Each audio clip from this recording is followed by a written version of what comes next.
magandang araw na naman sa inyong lahat, mga Repa Peeps. Meron na naman dumating na bagong package. Ano ba ito? Tingnan natin. Itong maliit. Ito ay soldering LED. Pero di naman talaga soldering LED. Kasi composed of tin and lead ito. Ito ay Ishikawa high quality solder. 0.6 mm na sukat. Maliit lang siya. One roll 60-40. 60-40, 60 tin, 40 LED. O 16 tin lata, 40 LED tingga. Si Marks Company. Rosin cord solder. Ano yung rosin? Para yan flux o yung soldering paste. Meron na siyang palamang parang paste sa gitna ng kanyang body. So siya ay 0.6 mm. One roll. Ishikawa 60-40. Itong isa Ishikawa high quality solder 0.8 mm. Yung laki nung tingga. 60-40 din, 60 tin, 40 LED. One roll rosin cord solder. Meron din siyang palaman na parang flux sa gitna ng tingga. So medyo malaki ng 0.2 mm. Ibig sabihin yan, kaya may rosin cord solder, medyo madulas siyang ipanghinang. Talaga.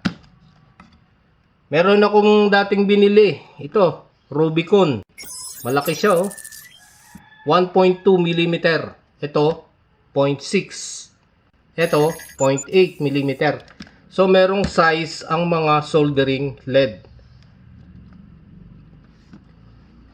So, yun. Yan ang laman ng ating package. Dalawang soldering LED. Panghinang.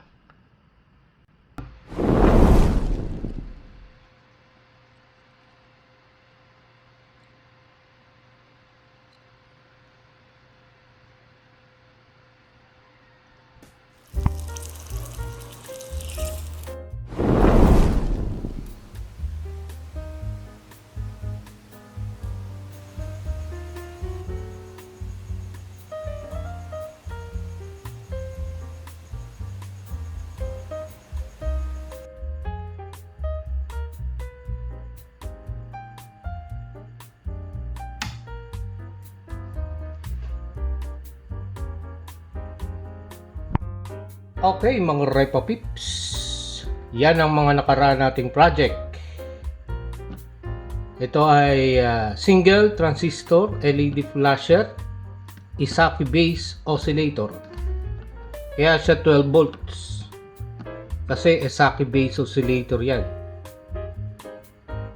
Malakas ang power niya. 12 volts. Ito naman blue blinker 6 volts.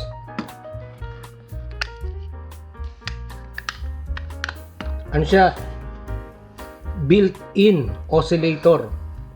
Talagang nagbi-blink na yan. Ito naman oscillator na Isaki. Single transistor.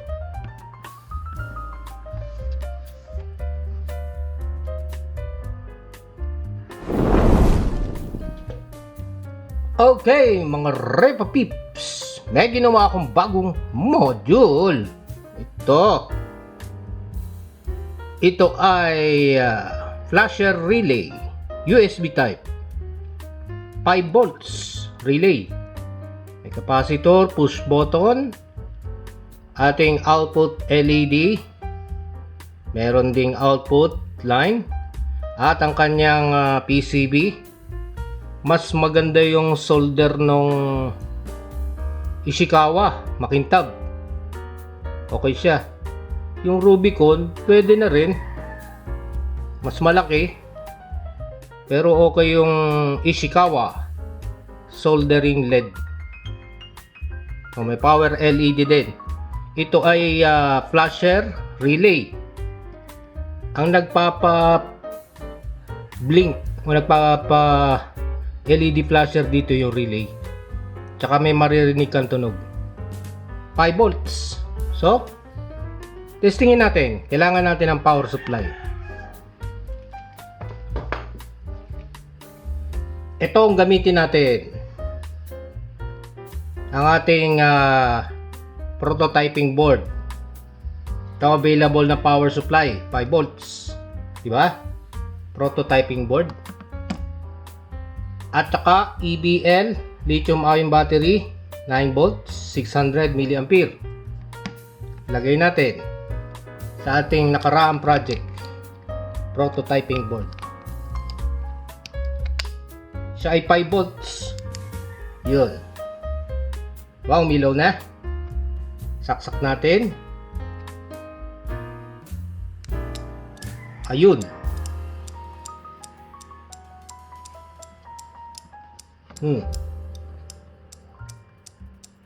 Meron ka maririnig na clicking sound sa relay yan. Yan yung tunog ng relay. Pumipitik yung contactor niya o yung pinaka-magnetic contact.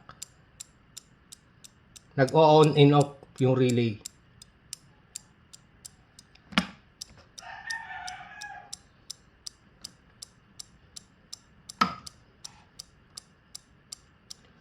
So mapapansin mo yung relay may tunog na clicking sound.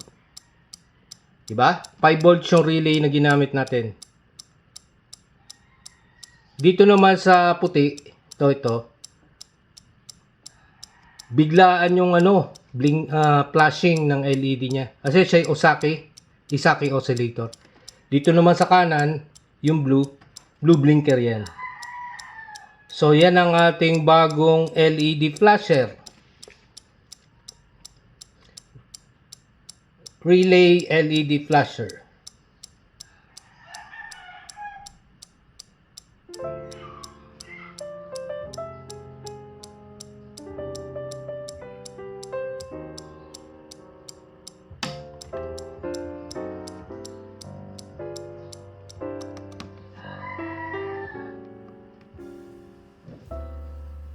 Tingnan naman natin ang circuit diagram.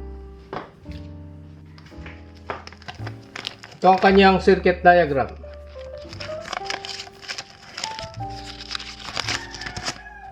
Ito ang kanyang circuit diagram. So dito, supply 5 volts sa USB. May switch. Meron tayong switch niyan. At saka meron ding power LED, yung kulay pula. At yung relay. Terminal 1, 2, 3, 4, 5. Terminal 3, common. Yan yung nasa gitna. Kung ito yung relay natin, yun yung nasa gitna dito. Ito, 3. Ito yung 1, 2. At ito yung normally close. Normally open. So, yun yung relay. So, pag pinindot mo yung switch, tatakbo yung kuryente sa LED. Bukas na ang power LED. Kaya meron LED dyan, power LED.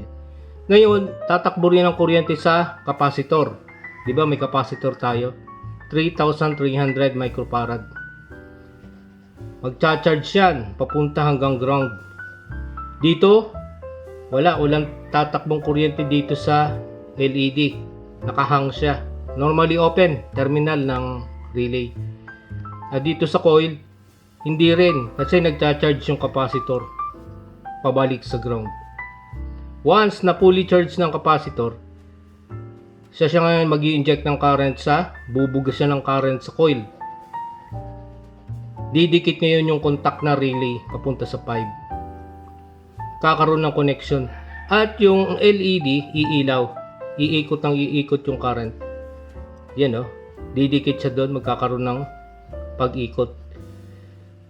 Once na discharge na siya, pipitik na naman pabalik yung linya. Magcha-charge naman ulit siya to the ground. Then, di-discharge ulit, didikit uli sa contact, iilaw naman yung LED. Kasi, siya na ngayon nagsusupply ng current sa mismong yellow LED. So, yan lang operation nun. Parang nag-charge yung capacitor, tapos pag discharge niya, saka iilaw yung LED. Tapos, mag-charge uli, mawawala na naman yung contact. So, nakahang na naman yung LED. Then, charge, discharge, charge, discharge. Kikoso, siya ay relay oscillator.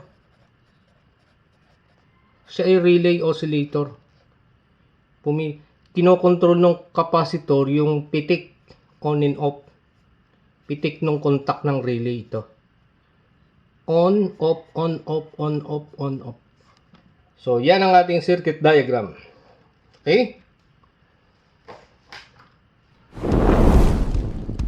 Okay, mga repapip, silipin natin ang waveform ng ating relay oscillator, aka flasher relay.